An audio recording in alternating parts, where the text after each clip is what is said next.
ಕೊಂಡ್ರೆ ಈ ತೌಲನಿಕ ಎನ್ನುವ ಪದದಲ್ಲಿ ನಮಗೆ ಮುಖ್ಯವಾಗಿ ಅದರ ಧಾತು ಕಾಣ್ತಾ ಇರುವುದು ತುಲನೆ ಎನ್ನುವುದು. ತುಲನೆ ಅಂದ್ರೆ ಕಂಪ್ಯಾರಿಸನ್, ಹೋಲಿಸುವುದು, ಒಂದರಿಂದ ಇನ್ನೊಂದನ್ನು ಹೋಲಿಸುವುದು.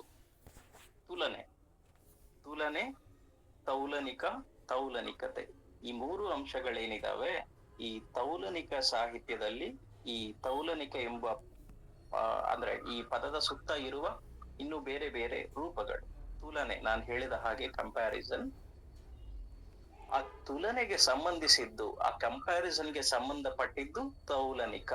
ಇಂಗ್ಲಿಷ್ ನಲ್ಲಿ ಕಂಪ್ಯಾರಿಟಿವ್ ಅಂತ ಕರಿತೀವಿ. ತುಲನೆಗೆ ಸಂಬಂಧಪಟ್ಟಿದ್ದು ತೌಲನಿಕ. ಹಾಗಾದ್ರೆ ತೌಲನಿಕ ಅಂದ್ರೆ ಏನು? ಯಾವುದು ತುಲನ ಯೋಗ್ಯವೋ, ಯಾವುದನ್ನ ನಾವು ಹೋಲಿಸಲಿಕ್ಕೆ, ಇನ್ನೊಂದರ ಜೊತೆ ಹೋಲಿಸಲಿಕ್ಕೆ, ಅದು ಸಾಹಿತ್ಯವೇ ಆಗಲಿ ಸಂಸ್ಕೃತಿಯೇ ಆಗಲಿ, ಇನ್ನೊಂದರ ಜೊತೆಗೆ ಹೋಲಿಸಲು ಯೋಗ್ಯವಾದ ಒಂದು ಗುಣವನ್ನ ನಾವು ತೌಲನಿಕತೆ ಅಂತ ಕರಿತೀವಿ. ಇಂಗ್ಲಿಷ್ ಅಲ್ಲಿ ಇದನ್ನ ಕಂಪ್ಯಾರಿಟಿವಿಟಿ ಅಂತ ಕರಿತೀವಿ. ಸೊ ತುಲನೆ, ತೌಲನಿಕ, ತೌಲನಿಕತೆ. Comparison, comparative, comparativity. ಸೊ ಇದರ ಜೊತೆಗೆ ತುಲನ ಯೋಗ್ಯವೋ ಅಲ್ಲವೋ ಅನ್ನೋದನ್ನ ತೌಲನಿಕತೆ ಅಂತ ಹೇಳಿದೀನಿ. ಅನೇಕ ಸಲ ತುಲನ ಸಾಧ್ಯವೋ ಅಥವಾ ತುಲನ ಅಸಾಧ್ಯವೋ ಅನ್ನುವ ಒಂದು ಪ್ರಶ್ನೆಯೂ ಬರುತ್ತೆ. ಅಂದ್ರೆ ನಾವು ನಿಮ್ಗೆ ಆಲ್ರೆಡಿ ಇವಾಗ ಒಂದು ವೇಗಾಗಿ ಒಂದು ಐಡಿಯಾ ಇದ್ದಿರುತ್ತೆ. ತೌಲನಿಕ ಸಾಹಿತ್ಯ ಅಂದ್ರೆ ಬೇರೆ ಬೇರೆ ಸಾಹಿತ್ಯಗಳನ್ನ ತುಲನೆ ಮಾಡೋದು, ಹೋಲಿಸೋದು. ಆದ್ರೆ ಯಾವುದನ್ನೆಲ್ಲ ಹೋಲಿಸಬಹುದು, ಯಾವುದು ಹೋಲಿಸಲಿಕ್ಕೆ ಸಾಧ್ಯವಿಲ್ಲ ಎನ್ನುವ ಒಂದು ಪ್ರಶ್ನೆಯೂ ಸಹ ಬರುತ್ತಲ್ಲ, ಅದು ತುಲನ ಸಾಧ್ಯತೆ. ಅದನ್ನ ಕಂಪೇರಿಟಿಬಿಲಿಟಿ ಅಂತ ನಾವು ಕರಿತೀವಿ. ಕಂಪೇರಿಟಿಬಿಲಿಟಿ, ಎಬಿಲಿಟಿ ಟು ಕಂಪೇರ್, ತುಲನ ಸಾಧ್ಯತೆ. ಸೊ ಹೀಗೆ ಈ ನಾಲ್ಕು, ನಾನು ತುಲನ ಸಾಧ್ಯತೆ ನಮ್ಗೆ ಅಷ್ಟು ಮುಖ್ಯ ಅಲ್ಲ, ಯಾಕಂದ್ರೆ ಅದನ್ನ ನಾವು ಅಷ್ಟು ಇದು ಚರ್ಚೆ ಮಾಡಲ್ಲ. ಹಾಗಾಗಿ ಈ ತುಲನೆ, ತೌಲನಿಕ ಮತ್ತು ತೌಲನಿಕತೆ, ಈ ಮೂರು ನಮಗೆ ತುಂಬಾ ಮುಖ್ಯವಾದ ಈ ಪದಗಳು. ನಾವು ತೌಲನಿಕ ಸಾಹಿತ್ಯ ಅಧ್ಯಯನವನ್ನ ಆರಂಭ ಮಾಡುವಾಗ ಈ ಮೂರು ಪದಗಳ ಅರ್ಥವನ್ನ ತಿಳ್ಕೊಳ್ಳೋದು ತುಂಬಾ ಮುಖ್ಯ ಆಗ್ತದೆ.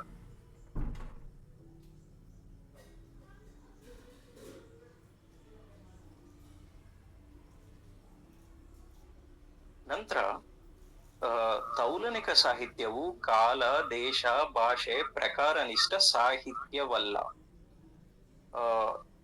ಈ ಸಾಲನ್ನ ಓದಿದಾಗ ನಿಮ್ಗೆ ಭಿನ್ನಾಭಿಪ್ರಾಯಗಳು ಅಥವಾ ಬೇರೆಯದೇ ಅರ್ಥ ಬರುವಂತಹ ಸಾಧ್ಯತೆ ಇದೆ. ಆದ್ರೆ ಈ ಸಾಲಿನ ಅರ್ಥವನ್ನ ಬಿಡಿಸಿ ಹೇಳೋದಾದ್ರೆ, ಈ ಕಾಲ ಅಂತ ನಾನು ಬರ್ದಿದ್ದೀನಿ. ಕಾಲನಿಷ್ಠ ಸಾಹಿತ್ಯವಲ್ಲ ತೌಲನಿಕ ಸಾಹಿತ್ಯ ಅಂದ್ರೆ ಏನು? ಈಗ ನೀವು ಕನ್ನಡ ಸಾಹಿತ್ಯದ ವಿದ್ಯಾರ್ಥಿಗಳು ಕಾಲಾನುಕ್ರಮದಲ್ಲಿ ವಿಂಗಡಣೆ ಮಾಡಿಕೊಂಡು ಈ ಸಾಹಿತ್ಯ ಚರಿತ್ರೆಯನ್ನ ಏನ್ ಅಧ್ಯಯನ ಮಾಡ್ತಿದ್ದೀರಲ್ಲ, ಪ್ರಾಚೀನ ಸಾಹಿತ್ಯ, ಮಧ್ಯಕಾಲೀನ ಸಾಹಿತ್ಯ, ಆಧುನಿಕ ಸಾಹಿತ್ಯ ಅಂತ, ಆ ರೀತಿ ಈ ತೌಲನಿಕ ಸಾಹಿತ್ಯವನ್ನ ಯಾವುದೇ ವಿಂಗಡಣೆಯಲ್ಲಿ ಸೇರಿಸುವಂತಹ ಸಾಧ್ಯತೆ ಇಲ್ಲ. ಅಂದ್ರೆ ಅದು ಪ್ರಾಚೀನವೂ, ಮಧ್ಯಕಾಲೀನವೂ, ಆಧುನಿಕವೂ ಅಲ್ಲ. ಮತ್ತೆ ಇದು ದೇಶ ಅಥವಾ ಪ್ರದೇಶ, ಸ್ಥಳ, ಈ ವಿಷಯಕ್ಕೆ ಬಂದ್ರೆ, ಈಗ ನಾವು ಭಾರತದಲ್ಲಿ ರಚನೆಯಾದ ಸಾಹಿತ್ಯವನ್ನ ನಾವು ಭಾರತೀಯ ಸಾಹಿತ್ಯ ಅಂತ ಗುರುತಿಸ್ತೇವೆ. ಅಥವಾ ಕೆನಡಾದಲ್ಲಿ ರಚನೆಯಾದದ್ದು ಕೆನಡಿಯನ್ ಸಾಹಿತ್ಯ, ಆಫ್ರಿಕಾ ದೇಶದಲ್ಲಿ ರಚಿತವಾದ ಸಾಹಿತ್ಯ ಆಫ್ರಿಕನ್ ಸಾಹಿತ್ಯ, ಹೀಗೆ ಆ ದೇಶದ ಹೆಸರಿನಿಂದ ಸಾಹಿತ್ಯಗಳನ್ನ ಗುರುತಿಸ್ತೇವಲ್ಲ. ಹಾಗೆ ಕಂಪ್ಯಾರಿಟಿವ್ ಲಿಟರೇಚರ್ ಅನ್ನೋದು, ತೌಲನಿಕ ಸಾಹಿತ್ಯ ಅನ್ನೋದು ಯಾವುದೇ ದೇಶಕ್ಕೆ ನಿಷ್ಠವಾದ ಅಥವಾ ಯಾವುದೇ ದೇಶಕ್ಕೆ ಸೀಮಿತವಾದ ಒಂದು ಸಾಹಿತ್ಯ ಅಲ್ಲ. ನಂತರ ಭಾಷೆ, ಇವಾಗ ನಾವು ಕನ್ನಡಿಗರು, ಕನ್ನಡದಲ್ಲಿ ಮಾತಾಡ್ತಾ ಇದ್ದೀವಿ, ಕನ್ನಡದಲ್ಲಿ ಸಾಹಿತ್ಯ ಬರೀತೀವಿ. ಕನ್ನಡದಲ್ಲಿ ಬರೆದದೆಲ್ಲವೂ ಕನ್ನಡ ಸಾಹಿತ್ಯ ಆಗುತ್ತೆ. ಅದು ಮೌಖಿಕವೇ ಆಗಲಿ ಅಥವಾ ಲಿಖಿತವೇ ಆಗಲಿ ಕನ್ನಡ ಸಾಹಿತ್ಯ. ಕನ್ನಡ ಸಾಹಿತ್ಯ ಇದ್ದ ಹಾಗೆ ನಮ್ಗೆ ನೆರೆಯ ಭಾಷೆಗಳ ತೆಲುಗು ಸಾಹಿತ್ಯ, ತಮಿಳು, ಮರಾಠಿ, ಹೀಗೆ ಸಾಹಿತ್ಯಗಳಿದಾವಲ್ಲ. ಹಾಗೆ ತೌಲನಿಕ ಸಾಹಿತ್ಯಕ್ಕೆ ಯಾವುದೇ ಒಂದು ಭಾಷೆ ಇರುವುದಿಲ್ಲ. ಕೊನೆಯದಾಗಿ ಪ್ರಕಾರ ಅಂದ್ರೆ ಸುಲಭವಾಗಿ ಇವಾಗ ನಮಗೆ ವಚನಗಳಿದಾವೆ, ವಚನಗಳದು ವಚನ ಸಾಹಿತ್ಯ, ದಾಸರ ಕೀರ್ತನೆಗಳು, ದಾಸರ ಪದಗಳು, ದಾಸ ಸಾಹಿತ್ಯ, ಅಥವಾ ಹೀಗೆ ಪ್ರಕಾರಗಳಿದಾವಲ್ವಾ ನಮಗೆ. ಈ ತೌಲನಿಕ ಸಾಹಿತ್ಯವು ಯಾವುದೇ ಪ್ರಕಾರಕ್ಕೆ ಸೀಮಿತವಾಗಿಲ್ಲ ಅಥವಾ ಯಾವುದೇ ಪ್ರಕಾರ ನಿಷ್ಠವಲ್ಲ. ಈ ನಾಲ್ಕನ್ನು ನಾನು ಯಾಕೆ ಹೀಗೆ ಇದು ಮಾಡಿ ಹೇಳ್ತಾ ಇದ್ದೇನೆ ಅಂದ್ರೆ ಫೋಕಸ್ ಕೊಟ್ಟು, ನಾನು ಈ ಇಡೀ ನಾಲ್ಕನ್ನು ಸೇರಿಸಿ ಒಂದೇ ಸಾಲಲ್ಲಿ ಹೇಳುವುದರ ಹಿಂದಿನ ನನ್ನ ಇದು ಏನಂದ್ರೆ, ತೌಲನಿಕ ಸಾಹಿತ್ಯವು ಸಾಹಿತ್ಯವೇ ಅಲ್ಲ ಅಂತ ಹೇಳೋದು. ಇನ್ನೊಂದ್ಸಲ ಕೇಳಿಸ್ಕೊಳ್ಳಿ, ತೌಲನಿಕ ಸಾಹಿತ್ಯವು ಸಾಹಿತ್ಯವೇ ಅಲ್ಲ. ಯಾಕೆ ಏನು ಹಾಗಂದ್ರೆ, ಸಾಹಿತ್ಯವೇ ಅಲ್ಲ ಅಂದ್ರೆ, ಈ ಉಳಿದ ಸಾಹಿತ್ಯಗಳೇನ ಇದಾವಲ್ವಾ ಮಧ್ಯಕಾಲೀನ, ಅವು ಕಾಲಘಟ್ಟಕ್ಕೆ ಸೇರಿದ ಸಾಹಿತ್ಯಗಳು, ಅಥವಾ ಭಾರತೀಯ ಸಾಹಿತ್ಯ, ಆಫ್ರಿಕನ್ ಸಾಹಿತ್ಯ, ಹೀಗೆ ತೆಲುಗು ಸಾಹಿತ್ಯ, ಕನ್ನಡ ಸಾಹಿತ್ಯ, ಹೀಗೆ ಮತ್ತೆ ವಚನ ಸಾಹಿತ್ಯ, ದಾಸ ಸಾಹಿತ್ಯ, ಈ ರೀತಿ ಎಲ್ಲ ಸಾಹಿತ್ಯಗಳಿದಾವಲ್ಲ, ಇವು ಸಾಹಿತ್ಯ ಇವು. ಅಂದ್ರೆ ಒಂದು ಭಾಷೆಯಲ್ಲಿ ಅಥವಾ ಒಂದು ದೇಶದಲ್ಲಿ, ಒಂದು ಕಾಲದಲ್ಲಿ, ಒಂದು ಪ್ರಕಾರದಲ್ಲಿ ರಚಿತವಾದ ಸಾಹಿತ್ಯಿಕ ಪಠ್ಯಗಳ ಒಂದು ಸಂಗ್ರಹ, ಒಂದು ಭಂಡಾರ. ಆ ರೀತಿಯಿಂದ ನೋಡೋದಾದ್ರೆ ತೌಲನಿಕ ಸಾಹಿತ್ಯವು ಅಂತಹ ಸಾಹಿತ್ಯಿಕ ಪಠ್ಯಗಳ ರಚನೆಯ ಸಂಗ್ರಹವಲ್ಲ. ತೌಲನಿಕ ಸಾಹಿತ್ಯ ಎಂಬುದು ಸಾಹಿತ್ಯಿಕ ಪಠ್ಯಗಳ ಸಂಗ್ರಹ ಅಲ್ಲ. ಅನೇಕರೇನಂತ ಕನ್ಫ್ಯೂಸ್ ಮಾಡ್ಕೋತಾರೆ ಅಂದ್ರೆ, ತೌಲನಿಕ ಸಾಹಿತ್ಯವೂ ಸಹ ಯಾವುದೋ ಒಂದು ಸಾಹಿತ್ಯದ ಸಂಗ್ರಹ ಅಂತ. ಆದ್ರೆ ಅದು ಹಾಗಲ್ಲ. ಬದಲಿಗೆ ತೌಲನಿಕ ಸಾಹಿತ್ಯವು ಸಾಹಿತ್ಯದ ಒಂದು ಅಧ್ಯಯನ ಕ್ರಮ, ಅಥವಾ ಸಾಹಿತ್ಯದ ಒಂದು ಅಧ್ಯಯನದ ವಿಧಾನ, ಅಥವಾ ಸಾಹಿತ್ಯದ ಒಂದು ವಿಮರ್ಶನಾ ಪದ್ಧತಿ. ಒಂದು ವ್ಯತ್ಯಾಸ ಏನು ಹಾಗಾದ್ರೆ ಸಾಹಿತ್ಯ ಅಧ್ಯಯನಕ್ಕೂ ತೌಲನಿಕ ಅಧ್ಯಯನಕ್ಕೂ, ತೌಲನಿಕ ಸಾಹಿತ್ಯ ಅಧ್ಯಯನಕ್ಕೂ ಅಂದ್ರೆ, ನಾವು ಇಲ್ಲಿ ತೌಲನಿಕತೆ, ಕಂಪ್ಯಾರಿಟಿವಿಟಿ ಅನ್ನೋದನ್ನ ಒಂದು ಮೋಡಲ್ ಅಥವಾ ಒಂದು ಮೆಥಡ್ ಆಗಿ ತಗೊಂಡು ಸಾಹಿತ್ಯವನ್ನ ಅಧ್ಯಯನ ಮಾಡ್ತೀವಿ. ಸೊ ಹೀಗಾಗಿ ತೌಲನಿಕ ಸಾಹಿತ್ಯವು ಸಾಹಿತ್ಯವಲ್ಲ, ಅದೊಂದು ಅಧ್ಯಯನದ ಮಾದರಿ, ಅಧ್ಯಯನದ ಕ್ರಮ ಅಥವಾ ಅಧ್ಯಯನದ ವಿಧಾನ ಎನ್ನುವುದನ್ನ ನಾವು ನೆನ್ಪಿಟ್ಕೋಬೇಕು. ಸೊ ಹಾಗಾದ್ರೆ ನಾವು ಯಾಕೆ ತೌಲನಿಕ ಸಾಹಿತ್ಯ ಅಂದ್ರೆ ಸಾಹಿತ್ಯ ಅಲ್ಲವಲ್ಲ, ಸೊ ಯಾಕೆ ಮತ್ತೆ ನಮ್ಗೆ ಈ ಕನ್ಫ್ಯೂಷನ್, ನಾವು ಇದನ್ನ ತೌಲನಿಕ ಸಾಹಿತ್ಯ ಅಂತ ಯಾಕೆ ಕರಿತಾ ಇದ್ದೀವಿ, ಯಾಕೆ ಇದು ತೌಲನಿಕ ಸಾಹಿತ್ಯ ಎನ್ನುವ ಹೆಸರಿನಲ್ಲಿ ನಮ್ಗೆ ಬಂತು ಅಂತ ಕೇಳ್ಕೊಂಡ್ರೆ, ಇದು ಮೂಲತಃ ತೌಲನಿಕ ಸಾಹಿತ್ಯ ಅಧ್ಯಯನ ಇದರ ಹೆಸರು, ಅಥವಾ ಸಾಹಿತ್ಯಗಳ ತೌಲನಿಕ ಅಧ್ಯಯನ, ಕಂಪ್ಯಾರಿಟಿವ್ ಸ್ಟಡಿ ಆಫ್ ಲಿಟರೇಚರ್, ಅಥವಾ ಕಂಪ್ಯಾರಿಟಿವ್ ಲಿಟರರಿ ಸ್ಟಡೀಸ್. ಇದನ್ನ ಸಂಕ್ಷಿಪ್ತವಾಗಿ ಕಂಪ್ಯಾರಿಟಿವ್ ಲಿಟರರಿ ಸ್ಟಡೀಸ್ ಅನ್ನ ಸಂಕ್ಷಿಪ್ತವಾಗಿ ಕಂಪ್ಯಾರಿಟಿವ್ ಲಿಟರೇಚರ್ ಅಂತ ಕರೆದ್ರು. ಅಂದ್ರೆ ಜಾಗತಿಕ ಮಟ್ಟದಲ್ಲಿ ನಾವು ಅದೇ ಇಂಗ್ಲಿಷ್ ಪದವನ್ನ ನಮ್ಮ ಎಲ್ಲ ಭಾರತೀಯ ಭಾಷೆಗಳಲ್ಲಿ ಅನುವಾದ ಮಾಡಿಕೊಂಡಾಗ ಅದು ತೌಲನಿಕ ಸಾಹಿತ್ಯ ಆಯ್ತು. ಕನ್ನಡದಲ್ಲಿ ತೌಲನಿಕ ಸಾಹಿತ್ಯ ಅಂತ ನಾವು ಅದನ್ನ ಅನುವಾದ ಮಾಡ್ಕೊಂಡ್ವಿ, ಅದು ಇಂಗ್ಲಿಷ್ ನಲ್ಲಿ ಇದ್ದ ಹಾಗೆ. ಸೊ ಕನ್ನಡದಲ್ಲಿ ಮಾತ್ರವಲ್ಲ, ಇತರ ಭಾರತೀಯ ಭಾಷೆಗಳಲ್ಲಿ, ಇವಾಗ ನಾವು ಮಲಯಾಳಮಲ್ಲಿ ತಗೊಂಡ್ರೆ ಅವರು ತರತಮ ಸಾಹಿತ್ಯ ಅಂತ ಕರೀತಾರೆ. ತರತಮಗಳನ್ನ ನೋಡುವ ಸಾಹಿತ್ಯ, ತರತಮ ಸಾಹಿತ್ಯ. ಹಿಂದಿಯಲ್ಲಿ ತುಲನಾತ್ಮಕ ಸಾಹಿತ್ಯ, ಕನ್ನಡದಲ್ಲಿ ತೆಲುಗುದಲ್ಲಿ ತುಲನಾತ್ಮಕ ಸಾಹಿತ್ಯ, ಬೆಂಗಾಲಿ, ಅಸ್ಸಾಮಿ, ಒರಿಯಾ ಈ ಭಾಷೆಗಳಲ್ಲಿ ನಾವು ನೋಡೋದಾದ್ರೆ ತುಲನ್ಮೂಲಕ ಸಾಹಿತ್ಯ. ಅಂದ್ರೆ ಎಲ್ಲ ಭಾರತೀಯ ಭಾಷೆಗಳು ಇಂಗ್ಲಿಷ್ ನಲ್ಲಿ ಹೇಗೆ ಅದನ್ನ ಕಾಯಿನ್ ಮಾಡಿದ್ರು ಅದನ್ನೇ ನೇರವಾಗಿ ಅನುವಾದ ಮಾಡ್ಕೊಂಡಿದ್ವು ಅಂತ ಹೇಳಲಿಕ್ಕೆ ನಾನು ಇದನ್ನ ಹೇಳ್ತಾ ಇದ್ದೆ. ಸೊ ಅದರ ನಂತರ ಈ ತೌಲನಿಕ ಸಾಹಿತ್ಯವು ಏಕ ಸಾಹಿತ್ಯ ಅಧ್ಯಯನವಲ್ಲ ಎನ್ನುವುದನ್ನ ನಾವು ನೆನ್ಪಿಟ್ಕೋಬೇಕು. ಏನು ಏಕ ಸಾಹಿತ್ಯ ಅಧ್ಯಯನ ಅಂತ ಅಂದ್ರೆ, ತೌಲನಿಕ ಸಾಹಿತ್ಯವು ಒಂದೇ ಸಾಹಿತ್ಯವನ್ನು ತೆಗೆದುಕೊಂಡು ಮಾಡುವಂತಹ ಅಧ್ಯಯನವಲ್ಲ. ಇಲ್ಲಿ ಒಂದೇ ಸಾಹಿತ್ಯ ಎನ್ನುವುದರ ಅರ್ಥ ಒಂದೇ ಭಾಷೆಯಲ್ಲಿ ರಚಿತವಾದ ಸಾಹಿತ್ಯವೂ ಇರಬಹುದು, ಅಥವಾ ಒಂದೇ ಕಾಲಘಟ್ಟದ್ದು ಅಥವಾ ಒಂದೇ ದೇಶದ್ದು ಸಾಹಿತ್ಯವೂ ಆಗಿರ್ಬಹುದು. ಆದ್ರೆ ಇದು ಸಂಪೂರ್ಣ ಸತ್ಯವಲ್ಲ. ಇದು ಮೇಲ್ನೋಟಕ್ಕೆ ನಾವು ಬಹುತೇಕವಾಗಿ ಒಂದಕ್ಕಿಂತ ಹೆಚ್ಚು ಸಾಹಿತ್ಯಗಳನ್ನ ತುಲನೆ ಮಾಡುವುದು ತೌಲನಿಕ ಸಾಹಿತ್ಯ ಅಂತ ಕರಿತೀವಿ. ಆದ್ರೆ ಇನ್ನೂ ಕೆಲವು ಸಲ ನಾವು ಒಂದೇ ಭಾಷೆಯ ಇಬ್ಬರು ಲೇಖಕರನ್ನು ನಾವು ತುಲನೆ ಮಾಡ್ಬೋದು, ಒಂದೇ ಕಾಲಘಟ್ಟದ ಇಬ್ಬರು ಲೇಖಕರನ್ನು ತುಲನೆ ಮಾಡ್ಬೋದು, ಅಥವಾ ಇನ್ನೂ ಕುತೂಹಲಕಾರಿಯಾಗಿ ಒಬ್ಬನೇ ಲೇಖಕನ ಎರಡು ಕೃತಿಗಳನ್ನು ನಾವು ತುಲನೆ ಮಾಡ್ಬೋದು. ಅಂದ್ರೆ ನಾವು ಈ ಏಕ ಸಾಹಿತ್ಯ ಅಧ್ಯಯನವಲ್ಲ ಅನ್ನುವುದನ್ನ ನಾವು ಸ್ವಲ್ಪ ರೀಡಿಫೈನ್ ಮಾಡ್ಬೇಕಾಗಿದೆ, ಅದನ್ನ ಮರಿ ಯೋಚನೆ ಮಾಡ್ಬೇಕಾಗಿದೆ. ಯಾಕಂದ್ರೆ ಆ ರೀತಿಯ ಅಧ್ಯಯನಗಳು ಸಹ ನಮ್ಮಲ್ಲಿ ನಡೆದಿದ್ದಾವೆ. ಸೊ ಹೀಗಾಗಿ ಈ ಎಲ್ಲ ಅಂಶಗಳನ್ನು ನೋಡಿ ನಮ್ಗೆ ಏನು ಅರ್ಥ, ತೌಲನಿಕ ಸಾಹಿತ್ಯಕ್ಕೆ ಯಾವುದೇ ಗಡಿಗಳಿಲ್ಲ. ಈಗ ನಮಗೆ ಕನ್ನಡ ಸಾಹಿತ್ಯಕ್ಕೆ ಗಡಿಗಳಿದಾವೆ. ನೀವು ಕನ್ನಡ ಸಾಹಿತ್ಯ ಓದುವವರು ಒಂದು ತರಗತಿಯಲ್ಲಿ ಕೂತಾಗ ನೀವು ಕರ್ನಾಟಕದ ಒಂದು ಮ್ಯಾಪ್ ಮತ್ತೆ ಕರ್ನಾಟಕದ ಎಲ್ಲ ಜಿಲ್ಲೆಗಳ ಆ ಬೌಂಡರಿಯಲ್ಲಿ ಮಾತ್ರ ಅಲ್ಲಿ ರಚಿತವಾದ ಸಾಹಿತ್ಯ ಅಥವಾ ಈ ಕನ್ನಡಿಗರು ಬರೆದ ಸಾಹಿತ್ಯವನ್ನ ಮಾತ್ರ ನೀವು ನಿಮ್ಮ ತರಗತಿಯಲ್ಲಿ ಓದ್ತೀರಿ. ಆದ್ರೆ ತೌಲನಿಕ ಸಾಹಿತ್ಯದ ವಿದ್ಯಾರ್ಥಿ ಆದವನು ನಾನು ಕೇವಲ ಕನ್ನಡ ಸಾಹಿತ್ಯ ಓದ್ತೀನಿ ಅಂತ ಅಂದ್ರೆ ನಡೆಯೋದಿಲ್ಲ. ಅವನು ತೆಲುಗು ಸಾಹಿತ್ಯವೂ ಓದಬೇಕು, ಅವನಿಗೆ ತಮಿಳು ಸಾಹಿತ್ಯದಲ್ಲಿ 10ನೇ ಶತಮಾನದಲ್ಲಿ ಏನು ಬಂತು ಅನ್ನೋದು ಗೊತ್ತಿರಬೇಕು, ಮಲಯಾಳದ ಮಣಿಪ್ರವಾಳವೂ ಗೊತ್ತಿರಬೇಕು, ಆ ಕಾಶ್ಮೀರಿದಲ್ಲಿ ಶೈವ ಕವಿಗಳ ಸಾಹಿತ್ಯವೂ ಗೊತ್ತಿರಬೇಕು. ಅದನ್ನ ದಾಟಿ ಆಫ್ರಿಕಾದಲ್ಲಿ ಏನೇನ್ ನಡೆದಿದೆ, ನಮ್ಮ ಕನ್ನಡದಲ್ಲಿ ಭಕ್ತಿ ಸಾಹಿತ್ಯ ಬಂದಾಗ ಮರಾಠಿಯಲ್ಲಿ ಏನ್ ಬಂತು, ಮರಾಠಿಯಲ್ಲಿ ದಲಿತ ಸಾಹಿತ್ಯ ಬಂದಾಗ ಬೇರೆ ಒಂದು ಭಾಷೆಯಲ್ಲಿ ಯಾವ ಒಂದು ಚಳುವಳಿ ಉಚ್ಛ್ರಾಯದಲ್ಲಿತ್ತು, ಎಲ್ಲವೂ ತಿಳಿದುಕೊಳ್ಬೇಕಾಗುತ್ತೆ ತೌಲನಿಕ ಸಾಹಿತ್ಯದ ವಿದ್ಯಾರ್ಥಿ. ಹಾಗಾಗಿ ತೌಲನಿಕ ಸಾಹಿತ್ಯದ ವಿದ್ಯಾರ್ಥಿಯು ತನ್ನ ಭಾಷಿಕ ದೇಶದ ಗಡಿಗಳನ್ನ ದಾಟಿ ಸಾಹಿತ್ಯದ ಅಧ್ಯಯನವನ್ನು ಮಾಡ್ತಾನೆ.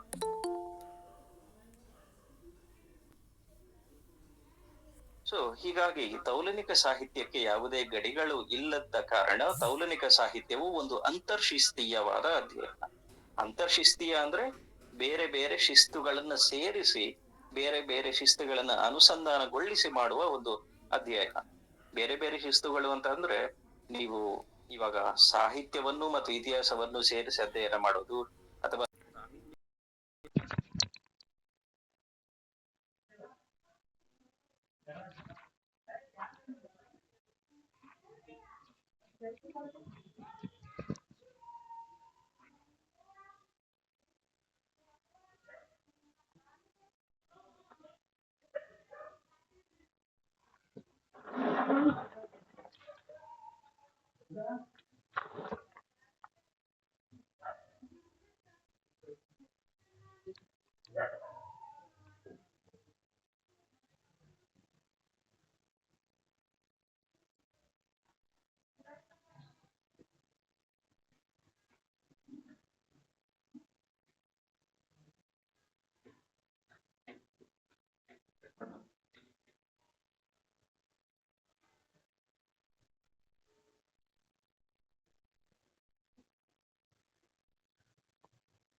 ನೀ ಯಾಕ ಹಾಕಿಟ್ಟಿದ್ದ ಹಂಗೆ ಒಂದೊಂದು ಕೂಡ ತಿಂದ ಕತೆ ಮಾತಾಡ್ತೀಯ? ಮತ್ತೆ ಕತ್ಲಾಗ ಹೋಗ್ತಿರ್ ಬರ್ತಿರ್ತಾರಲ್ಲ ಅಂತ ಆನ್ ಮಾಡಿದ್ದೆ. ನಾನೇ ಹಾಕಿರೋದು. ಏ ಬಾ ಆಚೆ ಇರು.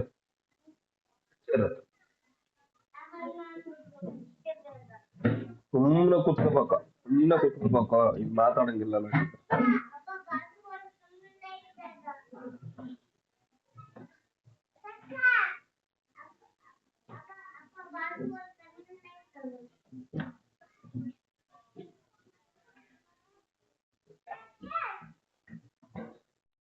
ಏನ್ ಅರ್ಥ ನಿಂದ? ಏನ್ ಅಲ್ಲೇ ಕೂತ್ಕೊ ನೀನು. ಬಾ ಕೂತ್ಕೊ.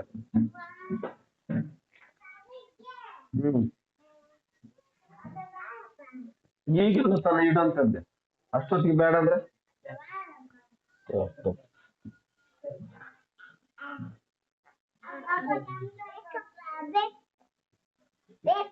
ಬೆಕ್ಕು ಬೇಡ, ಸುಮ್ನೆ ಇದನ್ನ ನೋಡಿ.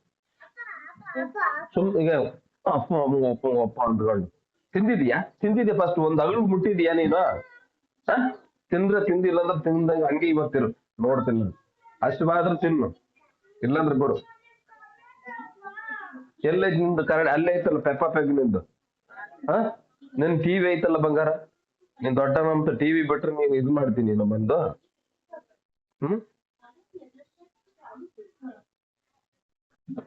ಐಡಿ ಬಂದು ನೋಡ್. ಐಡಿ ದ್ರಾವಿಡನ, ಇದು ಐಡಿ ಫ್ರೆಂಡ್ ದ್ರಾವಿಡ. ಸರಿ ಮಾತಾಡ್ದಂಗ ತಿನ್ನು ಬಂಗಾರ ನೀನು. ಅವನ್ ನೋಡಲ್ಲ, ಅವನ್ ಕಂಪ್ಯೂಟರ್ ನೋಡ್ತಾನೆ.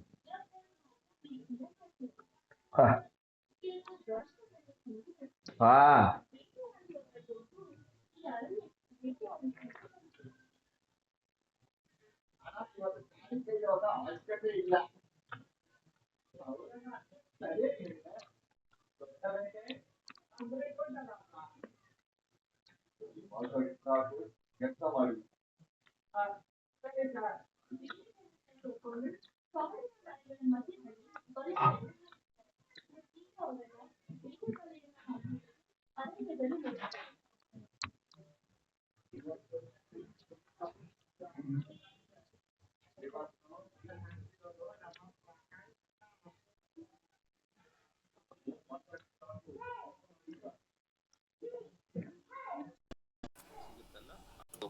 ಅಥವಾ ಪ್ರಾಡಕ್ಟ್ ಅಥವಾ ಇದು ಪ್ರಾಸೆಸ್ ಏನಾದ್ರೂ ಕರಿಬಹುದು.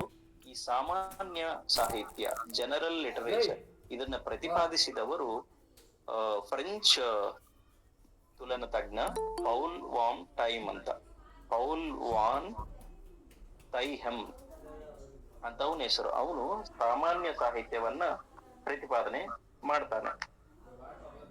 ಇದು ಏನು ಸಾಮಾನ್ಯ ಸಾಹಿತ್ಯ ಅಂದ್ರೆ, ಯಾವುದೇ ಒಂದು ಸಾಹಿತ್ಯವನ್ನ ಅಧ್ಯಯನ ಮಾಡೋದು. ಅದನ್ನ ನೀವು ಹೇಗಾದ್ರೂ ಅಧ್ಯಯನ ಮಾಡಿ, ಚಾರಿತ್ರಿಕವಾದರೂ ಅಧ್ಯಯನ ಮಾಡಿ, ಬೇರೆ ಯಾವ ರೀತಿಯಿಂದ ಆದ್ರೂ ಅಧ್ಯಯನ ಮಾಡಿ, ಆದ್ರೆ ಅಲ್ಲಿ ಇರಬೇಕಾದದ್ದು ಒಂದೇ ಸಾಹಿತ್ಯ. ಸಾಮಾನ್ಯ ಸಾಹಿತ್ಯ ಅಧ್ಯಯನ ನಾವು ಸಂಕ್ಷಿಪ್ತವಾಗಿ ಸಾಮಾನ್ಯ ಸಾಹಿತ್ಯ ಅಂತ ಕರಿತಾ ಇದ್ದೇವೆ. ತೌಲನಿಕ ಸಾಹಿತ್ಯ ಅಧ್ಯಯನವನ್ನು ಸಂಕ್ಷಿಪ್ತವಾಗಿ ಕರೆದ ಹಾಗೆ. ಸೊ ಈ ಸಾಮಾನ್ಯ ಸಾಹಿತ್ಯಕ್ಕೆ ಒಂದು ಉದಾಹರಣೆ ಕೊಡ್ಬೇಕಾದ್ರೆ, ಕನ್ನಡದಲ್ಲಿ ಒಂದು ಥೀಸಿಸ್, ಕನ್ನಡದಲ್ಲಿ ಭಾವಗೀತೆ ಅಂತ ಒಂದಿದೆ ಅಲ್ವಾ. ಕನ್ನಡದಲ್ಲಿ ಭಾವಗೀತೆ ಪ್ರಕಾರ ಹೇಗೆಲ್ಲ ಬೆಳೆದು ಬಂದಿದೆ ಅನ್ನುವುದು ಸಾಮಾನ್ಯ ಸಾಹಿತ್ಯದ ಒಂದು ಉದಾಹರಣೆ. ಅಥವಾ ಕನ್ನಡದಲ್ಲಿ ಕಾದಂಬರಿ ಹೇಗೆ ಬೆಳೆದು ಬಂದಿದೆ, ಅಥವಾ ಕನ್ನಡದ ನವ್ಯ ಈ ಚಳುವಳಿಯನ್ನು ಅಧ್ಯಯನ ಮಾಡೋದು, ಅಥವಾ ಕನ್ನಡದಲ್ಲಿ ಸುನೀತ ಸಾನೆಟ್ ಅಂತ ಕರಿತೀವಲ್ವಾ ಇಂಗ್ಲಿಷ್, ಅದು ಹೇಗೆ ಬೆಳೆದು ಬಂದಿದೆ, ಈ ರೀತಿಯ ಅಧ್ಯಯನಗಳನ್ನು ನಾವು ಮಾಡುತ್ತೀವಲ್ವಾ, ಅವು ಸಾಮಾನ್ಯ ಸಾಹಿತ್ಯ ಅಧ್ಯಯನ. ಸಂಕ್ಷಿಪ್ತವಾಗಿ ಅದು ಸಾಮಾನ್ಯ ಸಾಹಿತ್ಯ. ಇದರ ನಂತರ ರಾಷ್ಟ್ರೀಯ ಸಾಹಿತ್ಯ ಅಂತ ಒಂದು ಪರಿಕಲ್ಪನೆ ಇದೆ. ಏನು ರಾಷ್ಟ್ರೀಯ ಸಾಹಿತ್ಯ? ನಾವು ಈ ಸಾಹಿತ್ಯ ಅಂತ ಕರೆಯುವಾಗ್ಲೇ ನಾವು ಅದಕ್ಕೆ ಒಂದು ರಾಷ್ಟ್ರೀಯ ಆಯಾಮವನ್ನ ನಾನು ದೇಶ ಅಂತೀನಲ್ವಾ ಹಿಂದೆ, ಸಾಹಿತ್ಯ ಮತ್ತು ದೇಶ ಇದು ಹೇಳುವಾಗ ನಮಗೆ ಒಂದು ರಾಷ್ಟ್ರದ ಒಂದು ಕಲ್ಪನೆ ಬರುತ್ತೆ. ಇವಾಗ ನಮ್ದು ಭಾರತ ಒಂದು ರಾಷ್ಟ್ರ. ಸೊ ಭಾರತಕ್ಕೆ ತನ್ನದೇ ಆದ ಒಂದು ಸಾಹಿತ್ಯ ಇರುತ್ತದೆ. ಆ ಸಾಹಿತ್ಯ ತುಂಬಾ ಅನನ್ಯವಾದದ್ದು ಅಂತ ನಂಬಿಕೆ ಈ ರಾಷ್ಟ್ರದಲ್ಲಿ ವಾಸಿಸುವವರಿಗೆ ಇರುತ್ತೆ. ಅಂದ್ರೆ ನಮ್ಮ ಸಾಹಿತ್ಯದ ಮೇಲೆ ನಮಗೆ ಒಂದು ಬಗೆಯ ರಾಷ್ಟ್ರಾಭಿಮಾನ ಇರುತ್ತೆ. ಆ ರಾಷ್ಟ್ರಾಭಿಮಾನಕ್ಕೆ ತಕ್ಕಂತೆ ಸಾಹಿತ್ಯದ ರಚನೆಯೂ ಆಗುತ್ತೆ ನಮ್ಮಲ್ಲಿ. ರಾಷ್ಟ್ರೀಯ ಒಂದು ಸಾಹಿತ್ಯ ಮತ್ತೆ ಈ ರಾಷ್ಟ್ರಾಭಿಮಾನ ಒಂದು ರೀತಿಯ ರಾಷ್ಟ್ರೀಯತೆಯಾಗಿ ಬೆಳೆದು ಅದೊಂದು ರೀತಿಯ ಉಗ್ರತೆಯನ್ನ ಪಡೀತದೆ. ಆಗ ವಿಮರ್ಶೆಗೆ ಬೆಲೆ ಇಲ್ಲದಂತಾಗುತ್ತೆ. ಈ ಉಗ್ರ ರಾಷ್ಟ್ರೀಯತೆಯ ಅಡಿಯಲ್ಲಿ ಏನಾಗುತ್ತೆ ಅಂದ್ರೆ, ನಾವು ಕೃತಿಗಳನ್ನ ವಿಮರ್ಶಾತ್ಮಕವಾಗಿ ನೋಡದೆ ನಮ್ಮ ರಾಷ್ಟ್ರದ ಸಾಹಿತ್ಯವೇ ಶ್ರೇಷ್ಠ, ಯಾವುದರ ಹೋಲಿಕೆಯಲ್ಲಿ, ಬೇರೆ ರಾಷ್ಟ್ರಗಳ ಹೋಲಿಕೆಯಲ್ಲಿ, ಬೇರೆ ರಾಷ್ಟ್ರದ ಸಾಹಿತ್ಯಗಳ ಹೋಲಿಕೆಯಲ್ಲಿ ನಮ್ಮ ರಾಷ್ಟ್ರದ ಸಾಹಿತ್ಯವೇ ಶ್ರೇಷ್ಠ ಎಂಬುವ ಒಂದು ಅವಿಮರ್ಶಾತ್ಮಕ ಒಂದು ಇದನ್ನ ನಾವು ಇಟ್ಕೊಂಡು ಬೀಗ್ತೀವಲ್ವಾ. ಸೊ ಅದು ಒಂದು ರಾಷ್ಟ್ರೀಯ ಸಾಹಿತ್ಯ ಅಂತ, ಅಂದ್ರೆ ಒಂದು ರಾಷ್ಟ್ರದೊಳಗೆ ರಚನೆಯಾದ ಸಾಹಿತ್ಯ ಅಂತ ಕರಿತೀವಿ ಈ ರಾಷ್ಟ್ರೀಯ ಸಾಹಿತ್ಯವನ್ನ. ಈ ರೀತಿಯ ಯಾವುದೇ ವಿಮರ್ಶೆ ಇಲ್ಲದೆ ಹೀಗೆ ಹೇಳುವುದು ಸರಿಯಲ್ಲ ಅಂದ್ಕೊಂಡು ಈ ಉಗ್ರ ರಾಷ್ಟ್ರೀಯತೆಗೆ ವಿರುದ್ಧವಾಗಿ ಬಂದಂತಹದೇ ತೌಲನಿಕ ಸಾಹಿತ್ಯ. ಅಂದ್ರೆ ನಾವು ನಮ್ಮದು ಶ್ರೇಷ್ಠ ಅಂತ ನಾವು ಹೇಳ್ಕೊಳ್ಳೋದು ಸರಿಯಲ್ಲ, ಅದನ್ನ ಆಚೆಯಿಂದ ಇನ್ನೊಬ್ರು ಹೇಳ್ಬೇಕು. ಅಂದ್ರೆ ಕನ್ನಡದ ಒಂದು ಕೃತಿ ಈ ಸಲ ಕೇಂದ್ರ ಸಾಹಿತ್ಯ ಅಕಾಡೆಮಿ ಪ್ರಶಸ್ತಿ ಪಡೆದಿದೆ ಅಂದ್ರೆ ಅದು ಹೇಳುವವರು, ಅದನ್ನ ತೀರ್ಪು ಕೊಡುವವರು, ಆ 3 ಜೂರಿಗಳೇನಿರ್ತಾರಲ್ಲ, ತೀರ್ಪುಗಾರರು ಏನಿರ್ತಾರಲ್ಲ, ಅವರ ತೀರ್ಪು ಮುಖ್ಯ ಅಲ್ಲ. ಅದನ್ನ ಬೇರೊಬ್ಬ ಭಾಷಿಕನು ಅನುವಾದದಲ್ಲಿಯೋ ಅಥವಾ ಮೂಲದಲ್ಲಿಯೋ ಓದಿಕೊಂಡು ಯಾವುದೇ ಪೂರ್ವಗ್ರಹ ಇಲ್ಲದೆ ಹೇಳೋದು ಮುಖ್ಯ. ಇದು ಯಾರು ಹೇಳ್ತಾರೆ? ತೌಲನಿಕ ಶಾಸ್ತ್ರಜ್ಞನು ಅಥವಾ ತೌಲನಿಕ ಅಧ್ಯಯನಕಾರನು, ತುಲನೆಕಾರನು. ಸೊ ಈ ರಾಷ್ಟ್ರೀಯ ಗಡಿಗಳನ್ನ ಮೀರಬೇಕು. ರಾಷ್ಟ್ರೀಯ ಸಾಹಿತ್ಯವನ್ನ ನಾವು ಮೀರಿ ಇನ್ನೊಂದು ಸಾಹಿತ್ಯಕ್ಕೆ ಪ್ರವೇಶ ಮಾಡ್ಬೇಕು, ಅದು ತೌಲನಿಕ ಸಾಹಿತ್ಯ. ಆ ತೌಲನಿಕ ಸಾಹಿತ್ಯ ಬರೋದಕ್ಕಿಂತ ಮುಂಚೆ ಈ ಪರಿಕಲ್ಪನೆಯನ್ನ, ರಾಷ್ಟ್ರೀಯ ಸಾಹಿತ್ಯವನ್ನ ದಾಟೋದನ್ನ ನಾವು ಜಾಗತಿಕ ಸಾಹಿತ್ಯ ಅಂತ ಕರೆದ್ವಿ. ಯಾರು ಕರೆದ್ರು ಇದನ್ನ ಮೊದಲಿಗೆ ಅಂದ್ರೆ ಈ ಜರ್ಮನಿಯ ಒಬ್ಬ ಕವಿ ಗಯಟೆ ಅಂತ. ಗಯಟೆ, ಗೋತೆ, ಬೇರೆ ಬೇರೆ ರೀತಿಯಲ್ಲಿ ಉಚ್ಚಾರ ಮಾಡ್ತಾರೆ ಆತನ ಹೆಸರನ್ನ. ಆತ ಈ ಜಾಗತಿಕ ಸಾಹಿತ್ಯ ಎನ್ನುವ ಪರಿಕಲ್ಪನೆಯನ್ನ ಹುಟ್ಟು ಹಾಕಿದ. ಅವನು ವೆಲ್ಟ್ ಲಿಟರೇಚರೆ ಅಂತ ಕರೆದ, ಅಂದ್ರೆ ವರ್ಲ್ಡ್ ಲಿಟರೇಚರ್. ಜರ್ಮನ್ ಭಾಷೆಯಲ್ಲಿ ವೆಲ್ಟ್ ಲಿಟರೇಚರೆ. ಅವನು ಇದನ್ನ ಕರೆದಾಗ ಅವನ ಉದ್ದೇಶ ಏನಿತ್ತಂದ್ರೆ, ನಾವು ನಮ್ಮದೇ ರಾಷ್ಟ್ರದ, ನಮ್ಮದೇ ದೇಶದ, ನಮ್ಮ ಸಂಸ್ಕೃತಿ ಸಾಹಿತ್ಯವೇ ಸಾಕು ನಮಗೆ, ನಮ್ಮದೇ ಶ್ರೇಷ್ಠ ಎನ್ನುವ ಒಂದು ದುರಾಭಿಮಾನದಿಂದ ಹೊರಬಂದು ಬೇರೆಯದನ್ನು ನಾವು ಅಪ್ಪಿಕೊಳ್ಳಬೇಕು, ಆ ಸಂಕುಚಿತತೆಯಿಂದ ಹೊರಗೆ ಬರಬೇಕು. ನಾವು ಅದೇ ಒಂದು ಇದ್ರಲ್ಲಿ ಇದ್ಬಿಟ್ರೆ, ನಮ್ಮ ರಾಷ್ಟ್ರೀಯ ಸಾಹಿತ್ಯವೇ ನಮಗೆ ಸಾಕು ಅನ್ನುವ ಒಂದು ಸಂಕುಚಿತತೆಯಲ್ಲಿ ಇದ್ಬಿಟ್ರೆ ಬೇರೆ ಸಾಹಿತ್ಯದ ಒಂದು ಅನನ್ಯತೆ, ಶ್ರೇಷ್ಠತೆಯಿಂದ ನಾವು ವಂಚಿತರಾಗ್ತೀವಿ ಅನ್ನುವ ಮಾತನ್ನ ಹೇಳಿ ಅವನು ನಾವು ಈ ಬೇರೆ ದೇಶಗಳ, ಬೇರೆ ಭಾಷೆಗಳ ಸಾಹಿತ್ಯವನ್ನ ಓದುತ್ತಾನೆ ಇರಬೇಕು ಅನ್ನುವ ಒಂದು ಮಾತನ್ನ ಆತ ಹೇಳ್ತಾನೆ. ಇದು ಜಾಗತಿಕ ಸಾಹಿತ್ಯ ಪ್ರತಿಪಾದಿಸಿದವರು ಜರ್ಮನ್ ಕವಿ ಗಯಟೆ ಅಥವಾ ಗೋತೆ. ಸೊ ಆ ಜರ್ಮನಿ ಭಾಷೆಯ ಕವಿ ಗಯಟೆ ಇದನ್ನ ಹೇಳುವಾಗ ನಮ್ಮ ಭಾರತದಲ್ಲಿಯೂ ರವೀಂದ್ರನಾಥ ಟಾಗೋರು ಇದೇ ಒಂದು ಪ್ರತಿಪಾದನೆಯನ್ನ ಮಾಡ್ತಾನೆ. ರವೀಂದ್ರನಾಥ್ ಟಾಗೋರ್ ಮಾಡ್ತಾರೆ. ಸೊ ಅವರು ಕಂಪ್ಯಾರಿಟಿವ್ ಲಿಟರೇಚರ್, ಈ ತೌಲನಿಕ ಸಾಹಿತ್ಯದ ಬಗ್ಗೆ ಒಂದು ಪ್ರಬಂಧವನ್ನ ಬರೀತಾ ಅದನ್ನ ಅವರು ತೌಲನಿಕ ಸಾಹಿತ್ಯ ಅಂತ ಕರೆಯದೆ ವಿಶ್ವ ಸಾಹಿತ್ಯ ಅಂತ ಕರೀತಾರೆ. ಯಾಕಂದ್ರೆ ತೌಲನಿಕ ಸಾಹಿತ್ಯಕ್ಕೆ ಗಡಿಗಳಿಲ್ಲ ಅಲ್ವಾ. ಸೊ ಗಡಿಗಳು ಇಲ್ಲದ ಸಾಹಿತ್ಯವನ್ನ ಅವರು ವಿಶ್ವ ಸಾಹಿತ್ಯ ಅಂತ ಕರೀತಾರೆ. ಆದ್ರೆ ಅದನ್ನ ನಾವು ತೌಲನಿಕ ಸಾಹಿತ್ಯ ಅಂತ ಅರ್ಥ ಮಾಡ್ಕೊಳ್ಬೇಕಾಗಿದೆ. ಸೊ ಹೀಗಾಗಿ ಈ ತೌಲನಿಕ ಸಾಹಿತ್ಯಕ್ಕೆ ಗಡಿಗಳು, ಗೋಡೆಗಳು ಯಾವುದೇ ಇಲ್ಲ. ಈ ಸಾಮಾನ್ಯ ಸಾಹಿತ್ಯವು ಕೇವಲ ಒಂದು ಸಾಹಿತ್ಯದ ಅಧ್ಯಯನವಾದ್ರೆ, ಈ ತೌಲನಿಕ ಸಾಹಿತ್ಯವು ಒಂದಕ್ಕಿಂತ ಹೆಚ್ಚು ಭಾಷೆ ಅಥವಾ ಸಂಸ್ಕೃತಿ ಮತ್ತೆ ಆ ಮೂಲಕ ಬಂದ ಪಠ್ಯಗಳ ಒಂದು ಅಧ್ಯಯನ ಆಗುತ್ತೆ. ಈಗ ನಾವು ತೌಲನಿಕ ಸಾಹಿತ್ಯವನ್ನ ಯಾರ್ಯಾರು ಹೇಗೆಲ್ಲ ವ್ಯಾಖ್ಯಾನಿಸಿದ್ದಾರೆ ಅನ್ನೋದನ್ನ ನೋಡೋದಾದ್ರೆ, ನಾನು ಕೇವಲ 3 ಮುಖ್ಯ ವ್ಯಾಖ್ಯಾನಗಳನ್ನ ಇಲ್ಲಿ ಹೇಳಲಿಕ್ಕೆ ಬಯಸ್ತೇನೆ. ಮೊದಲನೆಯವನು, ನಾವು ತುಂಬಾ ಮುಖ್ಯವಾಗಿ ನೋಡುವಂತಹವನು ಫ್ರೆಂಚ್ ವಿದ್ವಾಂಸ ಜೀನ್ ಮೇರಿ ಕ್ಯಾರೆ ಅನ್ನುವಂತಹವನು. ಇವನು ಏನ್ ಹೇಳ್ತಾನೆ ತೌಲನಿಕ ಸಾಹಿತ್ಯದ ಬಗ್ಗೆ ಅಂದ್ರೆ, ಇವನು ಎಲ್ಲಿ ಹೇಳ್ತಾನೆ ಈ ಮಾತು ಅಂದ್ರೆ, ಗಯಾರ್ಡ್ ಅನ್ನುವ ಇನ್ನೊಬ್ಬ ವಿದ್ವಾಂಸನು ತೌಲನಿಕ ಸಾಹಿತ್ಯದ ಬಗ್ಗೆ ಒಂದು ಪುಸ್ತಕವನ್ನ ಬರೀತಾರೆ, ಲಾ ಲಿಟರೇಚರೆ ಕಂಪೇರೆ ಅಂತ, ಅಂದ್ರೆ ದಿ ಕಂಪ್ಯಾರಿಟಿವ್ ಲಿಟರೇಚರ್ ಅನ್ನುವ ಒಂದು ಪುಸ್ತಕವನ್ನ ಬರೆದಾಗ ಆ ಕೃತಿಗೆ ಈ ಕೇರೆ ಅನ್ನುವಂತಹವನು ಒಂದು ಮುನ್ನುಡಿಯನ್ನ ಬರೀತಾ ಆ ಮುನ್ನುಡಿಯಲ್ಲಿ ಹೀಗೆ ಹೇಳ್ತಾನೆ ಕಂಪ್ಯಾರಿಟಿವ್ ಲಿಟರೇಚರ್ ಬಗ್ಗೆ. ಏನು ಅದು?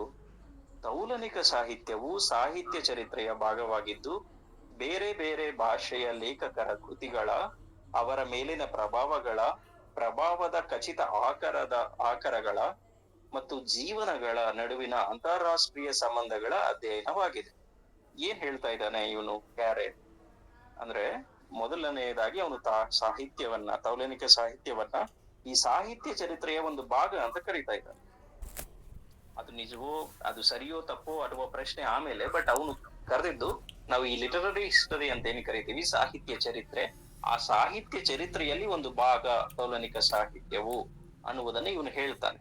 ಅದರ ಜೊತೆಗೆ ತೌಲನಿಕ ಸಾಹಿತ್ಯವು ಬೇರೆ ಬೇರೆ ಭಾಷೆಯ ಲೇಖಕರ ಇರ್ತಾರಲ್ಲ, ಆ ಲೇಖಕರ ಕೃತಿಗಳ ಮತ್ತು ಅವರ ಕೃತಿಗಳ ಮೇಲೆ ಆಗಿರುವಂತಹ ಆ ಪ್ರಭಾವಗಳನ್ನು ಅಧ್ಯಯನ ಮಾಡಬೇಕು. ಆ ಕೃತಿಗಳನ್ನ ಅಧ್ಯಯನ ಮಾಡುವುದರ ಜೊತೆಗೆ ಮತ್ತೆ ಪ್ರಭಾವಗಳನ್ನು ಅಧ್ಯಯನ ಮಾಡಬೇಕು.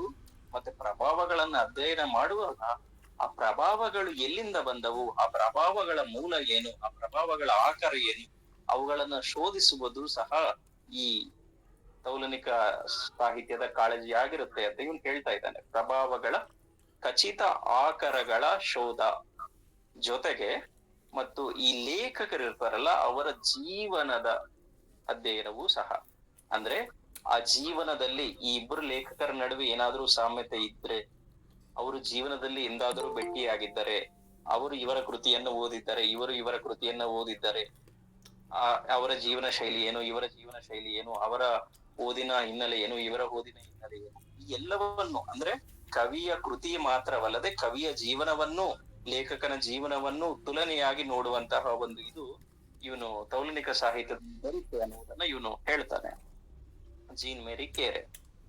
ಸೊ ನಂತರ ಬರೋದು ಒಬ್ಬ ಅಮೆರಿಕನ್ ವಿದ್ವಾಂಸ ಏನ್ ಹೇಳ್ತಾನೆ, ಹೆನ್ರಿ ರಿಮಾರ್ಕ್ ಏನ್ ಹೇಳ್ತಾನೆ ಅಂದ್ರೆ, ತೌಲನಿಕ ಸಾಹಿತ್ಯವು ಒಂದು ನಿರ್ದಿಷ್ಟ ದೇಶದ ಗಡಿಗಳನ್ನ ಮೀರಿದ ಸಾಹಿತ್ಯ ಕೃತಿಗಳ ಹಾಗೂ ಇತರೆ ಲಲಿತ ಕಲೆಗಳ ನಡುವಿನ ಅಧ್ಯಯನ.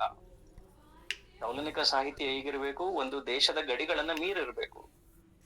ಅಧ್ಯಯನ ಅಂದ್ರೆ ನಾವು ಇವಾಗ ಕನ್ನಡದವನ್ನ ತಕೊಂಡ್ರೆ ದೇಶದ ಗಡಿಗಳನ್ನ ಮೀರಿ ಇನ್ನೊಂದು ಭಾಷೆಯಲ್ಲಿ ರಚಿತವಾದ ಸಾಹಿತ್ಯವನ್ನು ಅಥವಾ ನಮ್ಮ ದೇಶದ ಸಾಹಿತ್ಯದೊಂದಿಗೆ ಇತರೆ ದೇಶದಲ್ಲಿ ಲಲಿತ ಕಲೆಯನ್ನು, ಫೈನ್ ಆರ್ಟ್ಸ್ ಅಥವಾ ಯಾವ್ದಾದ್ರು ಆರ್ಟ್ಸ್ ಇರ್ತಾವಲ್ವಾ, ಅದನ್ನ ನಾವು ಅಧ್ಯಯನ ಮಾಡ್ಬೇಕು ಅಂತ ಹೇಳ್ತಾನೆ. ಅದು ಯಾವುದೇ ಆರ್ಟ್ ಇರ್ಬೋದು, ಮಾನವಿಕ ಶಾಸ್ತ್ರವೋ ಅಥವಾ ಪೇಂಟಿಂಗೋ ಅಥವಾ ಯಾವುದೇ ಕಲೆ, ನೃತ್ಯವೋ, ಹೀಗೆ ಅಂದ್ರೆ ಕೇವಲ ಸಾಹಿತ್ಯ ಕೃತಿಗಳ ನಡುವಿನ ಮಾತ್ರ ತೌಲನಾಕ ಅಧ್ಯಯನವಲ್ಲ ಇದು, ಸಾಹಿತ್ಯವೂ ಮತ್ತು ಇತರ ಕಲೆಗಳ ನಡುವಿನ ಅಧ್ಯಯನವೂ ಸಹ ಅಂತ ಹೆನ್ರಿ ರಿಮಾರ್ಕ್ ಹೇಳ್ತಾರೆ. ಇದು ತುಂಬಾ ಇಂಪಾರ್ಟೆಂಟ್ ಸ್ಟೇಟ್ಮೆಂಟ್, ಅಮೆರಿಕನ್ ವಿದ್ವಾಂಸ.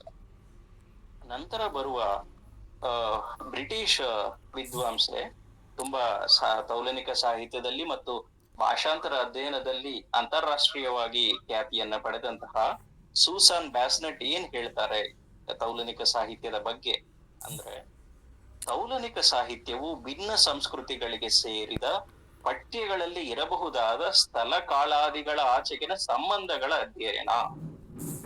ಈ ಸೂಸನ್ ಬ್ಯಾಸ್ನೆಟ್ ಅನ್ನುವಂತಹವರು ಒಂದು ಪುಸ್ತಕವನ್ನ ಬರೆದಿದ್ದಾರೆ, ಟೆಕ್ಸ್ಟ್ ಬುಕ್ ಅನ್ನ, ತೌಲನಿಕ ಸಾಹಿತ್ಯಕ್ಕೆ ಸಂಬಂಧಪಟ್ಟ. ಅದು ನೀವು ಇಡೀ ವಿಶ್ವದಲ್ಲಿ ಯಾವುದೇ ವಿಶ್ವವಿದ್ಯಾಲಯದಲ್ಲಿ ತೌಲನಿಕ ಸಾಹಿತ್ಯವನ್ನ ಅಧ್ಯಯನ ಮಾಡ್ತೀವಿ ಅಂದ್ರೆ ಈಕೆಯ ಒಂದು ಆ ಪುಸ್ತಕ ಖಂಡಿತವಾಗಿಯೂ ಪಠ್ಯ ಆಗಿರ್ತದೆ.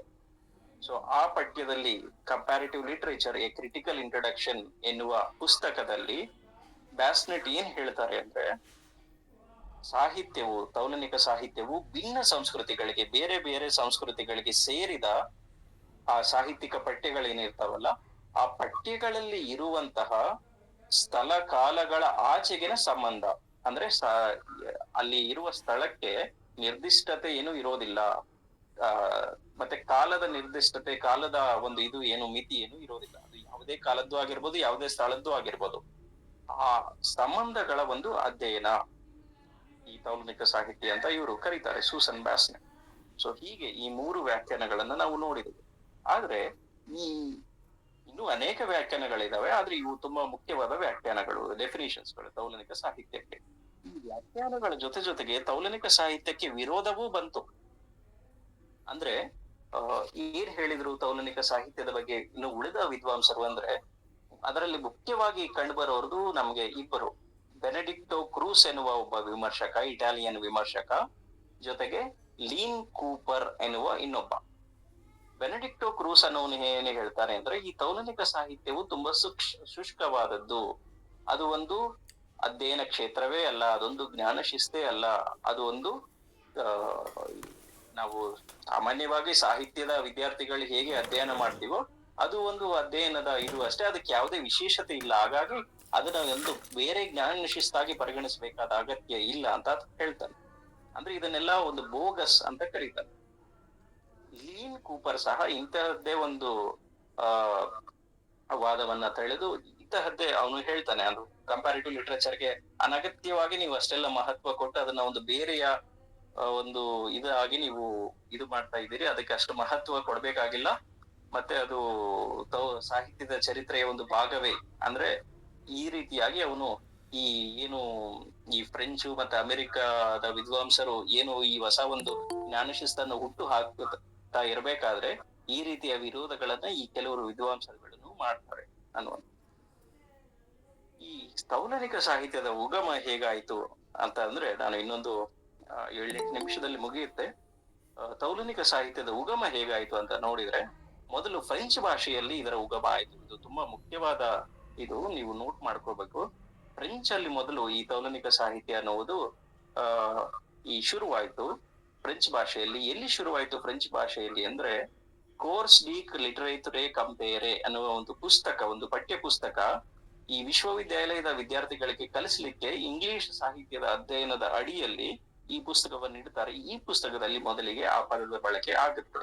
ಇಲ್ಲಿ ಕೋರ್ಸ್ ದೇ ಲಿಟರೇಚರೆ ಕಂಪೇರೆ, ಇದನ್ನ ಹಾಗೆ ಫ್ರೆಂಚ್ ಅಲ್ಲಿ ಓದ್ತಾರೆ. ಅದರ ಅರ್ಥ ಏನು ಅಂದ್ರೆ, the course of comparative literature ಅನ್ನುವುದು ಇದರ ಅರ್ಥ. ಇದು 1816ರಲ್ಲಿ ಇದರ ಬಳಕೆ ಆಗಿದೆ. ಇದನ್ನ ಸರಿಯಾಗಿ ನೆನ್ಪಿಟ್ಕೊಳ್ಳಿ. ಬೇರೆ ಬೇರೆ ಸೋರ್ಸ್ ಗಳಲ್ಲಿ ಇದರ ವರ್ಷವನ್ನ ತಪ್ಪಾಗಿ ಬರೆದಿದ್ದಾರೆ, ಆದ್ರೆ ಇದು 1816ರಲ್ಲಿ ಇದರ ಮೊದಲ ಬಳಕೆ ಆಗಿದೆ ಫ್ರೆಂಚ್ ಭಾಷೆಯಲ್ಲಿ. ನಂತರ ಜರ್ಮನ್ ಭಾಷೆಯಲ್ಲಿ ಈ ಫ್ರೆಂಚ್ ನಿಂದ ತಗೊಂಡು ಇದು 1854ರಲ್ಲಿ ಜರ್ಮನ್ ಏನಂತ ಕರೆದ್ರು ಅಂದ್ರೆ, ವರ್ಗಿಲಿಶೆಂಡೆ ಲಿಟರೇಚರೆ ವೈಸನ್ಸ್ ಶಾಪ್ ಅಂತ ಕರೆದ್ರು. ಈ ಯಾವ್ದನ್ನ ತೌಲನಿಕ ಸಾಹಿತ್ಯವನ್ನ ಅವರ ಭಾಷೆಯಲ್ಲಿ ಅದನ್ನ ಅವರು ಮೊದಲು ಬಳಕೆ ಮಾಡಿದ್ರು ಜರ್ಮನ್ ಭಾಷೆಯಲ್ಲಿ 1854ರಲ್ಲಿ. ಈ ಇಂಗ್ಲಿಷ್ ನಲ್ಲಿ ಯಾವಾಗ ಬಂತು ಅಂತಂದ್ರೆ, ಈ ಮ್ಯಾಥ್ಯೂ ಅರ್ನಾಲ್ಡ್ ಎನ್ನುವ ಇಂಗ್ಲಿಷಿನ ಪ್ರಮುಖ ಕವಿ, ಅಮೆರಿಕನ್ ಕವಿ ಏನ್ ಮಾಡ್ತಾನೆ ಅಂದ್ರೆ, ತನ್ನ ಗೆಳೆಯನಾದ ರಾಸೆಲ್ ಎನ್ನುವ ಇನ್ನೊಬ್ಬ ಲೇಖಕನಿಗೆ ಬರೆಯುವ ಒಂದು ಪತ್ರದಲ್ಲಿ ತೌಲನಿಕ ಸಾಹಿತ್ಯವನ್ನ ಅವನು ಉಲ್ಲೇಖ ಮಾಡ್ತಾನೆ. ಈ ತೌಲನಿಕ ಸಾಹಿತ್ಯ ಎನ್ನುವ ಪದವನ್ನ ಇಂಗ್ಲಿಷ್ ಅಲ್ಲಿ ಕಂಪ್ಯಾರಿಟಿವ್ ಲಿಟರೇಚರ್. ಆದ್ರೆ ಅವನು ಕಂಪ್ಯಾರಿಟಿವ್ ಲಿಟರೇಚರ್ ಅಂತ ಕರೆಯೋದರ ಬದಲಿಗೆ ಕಂಪ್ಯಾರಿಟಿವ್ ಲಿಟರೇಚರ್ಸ್ ಪ್ಲೂರಲ್ ಆಗಿ ಬಹುವಚನದಲ್ಲಿ ಕರೀತಾನೆ ಅವನು. ಕಂಪ್ಯಾರಿಟಿವ್ ಲಿಟರೇಚರ್, ತೌಲನಿಕ ಸಾಹಿತ್ಯಗಳು, ಒಂದು ಸಾಹಿತ್ಯಕ್ಕಿಂತ ಹೆಚ್ಚಿರ್ತಾವಲ್ಲ, ಕಂಪ್ಯಾರಿಟಿವ್ ಲಿಟರೇಚರ್ಸ್ ಅಂತ ಅವನು ಕರೀತಾನೆ. ಅದು 1848ರಲ್ಲಿ ಆ ಪತ್ರದಲ್ಲಿ ಅವನು ನಮೂದಿಸ್ತಾನೆ. ಸೊ ಎಲ್ಲ ವಿದ್ವಾಂಸರ ಪ್ರಕಾರ, ಬಹುತೇಕ ವಿದ್ವಾಂಸರ ಪ್ರಕಾರ ಇಂಗ್ಲಿಷ್ ನಲ್ಲಿ ಮೊದಲು ಬಳಕೆ ಆಗಿದ್ದು ಮ್ಯಾಥ್ಯೂ ಅರ್ನಾಲ್ಡ್ ಬಳಕೆ ಮಾಡಿದ್ದು 1848ರಲ್ಲಿ ಒಂದು ಪತ್ರದಲ್ಲಿ, ಗೆಳೆಯನಿಗೆ ಬರೆದ ಒಂದು ಪತ್ರದಲ್ಲಿ. ಆದರೆ ಅವನು ಸಾರ್ವಜನಿಕವಾಗಿ ಈ ಪದವನ್ನ ಬಳಸಿದ್ದು 1857ರ ಒಂದು ಭಾಷಣದಲ್ಲಿ ಈ ಮಾತನ್ನ ಅವನು ಬಹಿರಂಗವಾಗಿ ಸಾರ್ವಜನಿಕವಾಗಿ ಹೇಳ್ತಾನೆ. ಸೊ ಹಾಗೆ. ಆದ್ರೆ ಇದು ಶೈಕ್ಷಣಿಕ ಶಿಸ್ತಾಗಿ ಯಾವಾಗ ಬಂತು ತೌಲನಿಕ ಸಾಹಿತ್ಯವು ಅಂದ್ರೆ, ಈ ಈ ಮೇಲಿನ ಒಂದು ಪಠ್ಯಪುಸ್ತಕ ಏನಿದೆ ಅಲ್ಲ, ಆ ಪಠ್ಯದ ಪುಸ್ತಕದ ಮೂಲಕವೇ ಇದರ ಒಂದು ಉಗಮವು ಶುರುವಾಯಿತು ಅಂತ ಹೇಳ್ಬೋದು. ಫ್ರಾನ್ಸ್ ದೇಶದ ವಿಶ್ವವಿದ್ಯಾಲಯಗಳಲ್ಲಿ 19ನೇ ಶತಮಾನದ ಉತ್ತರಾರ್ಧದಲ್ಲಿ ಇದರ ಆರಂಭ ಆಯಿತು. ನಂತರ ಈ ಅಮೆರಿಕದ ವಿಶ್ವವಿದ್ಯಾಲಯಗಳಲ್ಲಿ 20ನೇ ಶತಮಾನದ ಉತ್ತರಾರ್ಧದಲ್ಲಿ ಇದರ ಆರಂಭ ಆಯಿತು. ಹೇಗೆ ಆಯ್ತು ಅಮೆರಿಕದಲ್ಲಿ ಅಂದ್ರೆ, ಈ ಫ್ರಾನ್ಸ್ ದೇಶದಲ್ಲಿ ವಾಸಿಸುತ್ತಿದ್ದಂತಹ ಕೆಲವು ಜರ್ಮನಿಗಳು ಏನಿದ್ರಲ್ಲ, ನಾಜಿಯ ಜರ್ಮನಿ, ಸೊ ಅದರಿಂದ ವಲಸೆ ಬಂದು ಅಮೆರಿಕಕ್ಕೆ ವಲಸೆ ಬಂದವರು ಅಲ್ಲಿ ತೌಲನಿಕ ಸಾಹಿತ್ಯವನ್ನ ಕಲಿತುಕೊಂಡು ಅಮೆರಿಕದ ವಿಶ್ವವಿದ್ಯಾಲಯಗಳಲ್ಲಿ ಅದನ್ನ ಬೋಧಿಸ್ಲಿಕ್ಕೆ ಶುರು ಮಾಡಿದಾಗ ಅಮೆರಿಕದ ವಿಶ್ವವಿದ್ಯಾಲಯಗಳಲ್ಲಿ ತೌಲನಿಕ ಸಾಹಿತ್ಯದ ವಿಭಾಗಗಳು ಶುರುವಾದವು.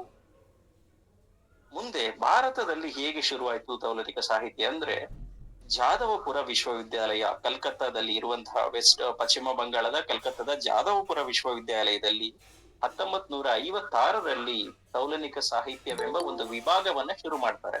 ಭಾರತದಲ್ಲಿ ಮೊಟ್ಟ ಮೊದಲಿಗೆ ಬುದ್ಧದೇವ ಬೋಸ್ ಎನ್ನುವ ಒಬ್ಬ ಬೆಂಗಾಲಿ ಕವಿ ನಿಜವಾಗಿ ಯುರೋಪು ಮತ್ತೆ ಈ ಅಮೆರಿಕದ ದೇಶಗಳಿಗಿಂತ ನಮ್ಮ ಯುರೋಪಿಯನ್ ದೇಶಗಳಿಗಿಂತ ನಮಗೆ ಹೆಚ್ಚು ಅಗತ್ಯವಾದದ್ದಲ್ವ ತೌಲನಿಕ ಸಾಹಿತ್ಯ ಅಂತ ಅವರು ಮನಗಾಡ್ತಾರೆ. ಯಾಕೆ ಅಂದ್ರೆ, ಯುರೋಪಿಯನ್ ಸಾಹಿತ್ಯದಲ್ಲಾಗ್ಲಿ ಅಥವಾ ಅಮೆರಿಕನ್ ಸಾಹಿತ್ಯದಲ್ಲಾಗ್ಲಿ ಬಹುತೇಕ ಸಾಹಿತ್ಯ ರಚನೆ ಆಗುವುದು ಏಕ ಭಾಷೆಯಲ್ಲಿ, ಬಹುತೇಕ ಇಂಗ್ಲಿಷ್ ಅಥವಾ ಇನ್ನು ಕೆಲವು ಭಾಷೆಗಳು. ಆದ್ರೆ ಭಾರತೀಯವು ಒಂದು ಬಹುಭಾಷಿಕ ರಾಷ್ಟ್ರವಾದಿದ್ದರಿಂದ ಇಲ್ಲಿ ತೌಲನಿಕ ಸಾಹಿತ್ಯವು ತುಂಬಾ ಅಗತ್ಯವಾಗಿದೆ, ಇಲ್ಲಿ ತೌಲನಿಕ ಸಾಹಿತ್ಯವು ತುಂಬಾ ಮುಖ್ಯ ಅಂತ ಅನ್ಕೊಂಡು